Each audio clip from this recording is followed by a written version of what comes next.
For today's video guys ay samahan niyo ako magluluto tayo ng ginisang gulay na upo na may kalabasa. At yung sahog ko pala niyan guys ay siomai. Una ay magpainit tayo ng kawali. At kapag mainit na, syempre lalagay na natin ang ating mantika. Mantika or oil. Charot.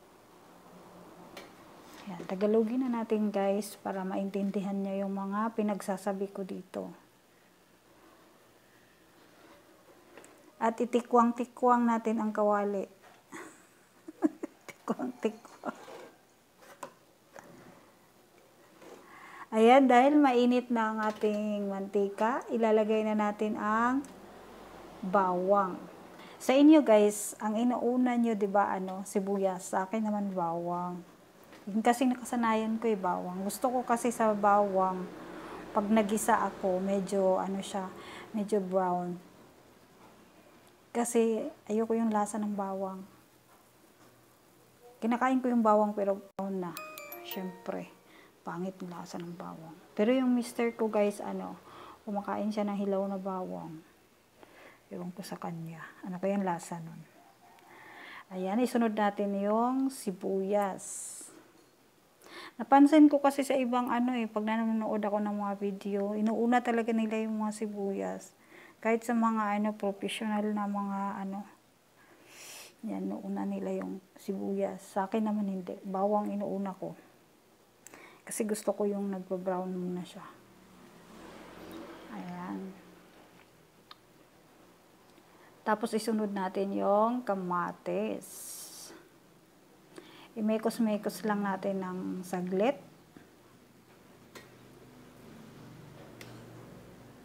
Then, pag lumambot na yung kamatis, isusunod ko na dyan yung siomai. So, nagtaka kayo guys kung bakit siomai yung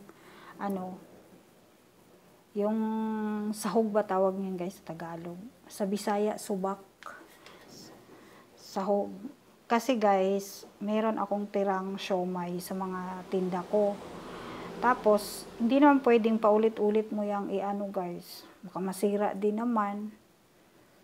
Kaya ang ginawa ko, kasi lagi kaming kumakain ng siomai guys. Pagka emergency, yung walang ulam, ayan, siomai.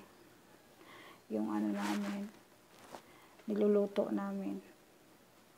Yan. Tapos isusunod na natin yung paminta. Lagyan natin ng paminta. Yan, para mabango. Yan. Then, imikos-mikos na naman natin siya guys.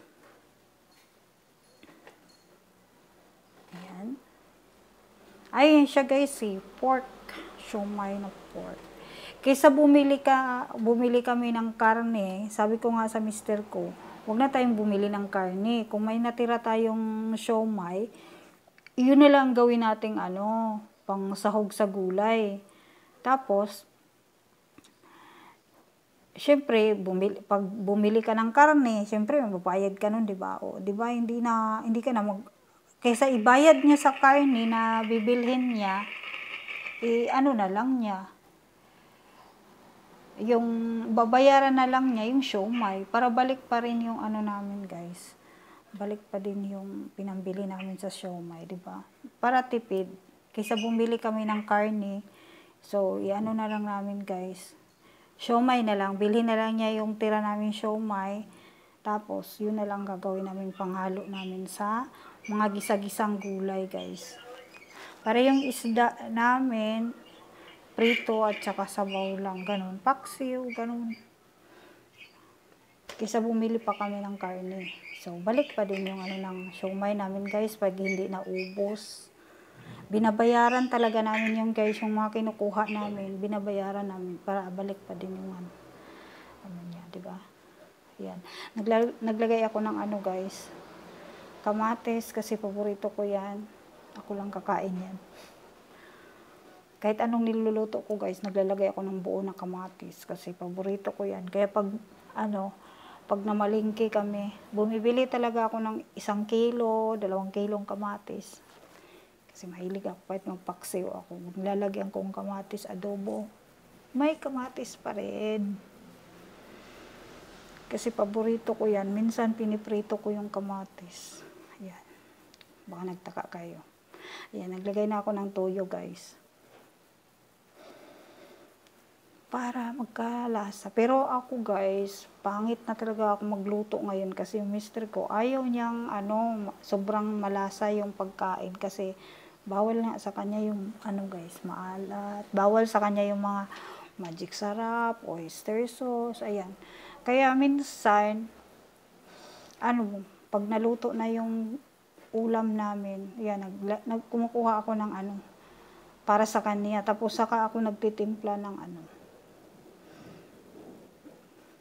saka ko tinitimplahan talaga para pangit din naman kasi pag kumain ka walang lasa. Sa kanya, okay lang daw sa kanya. Ayaw niya ng magic sarap. Pag nagsabaw ako, gusto niya asin, konti lang, matabang, gusto niya.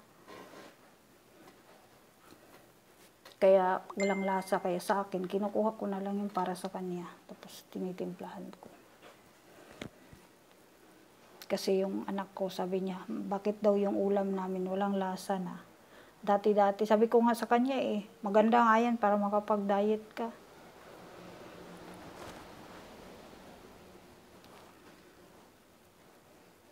Ayan. Kasi yung mister ko nagda-diet. Minsan di siya kumakain ng kanin, oatmeal kinakain niya, tapos gulay, ganun. Minsan kamote, nakikisabay sa akin. Ayan. Malapit na maluto.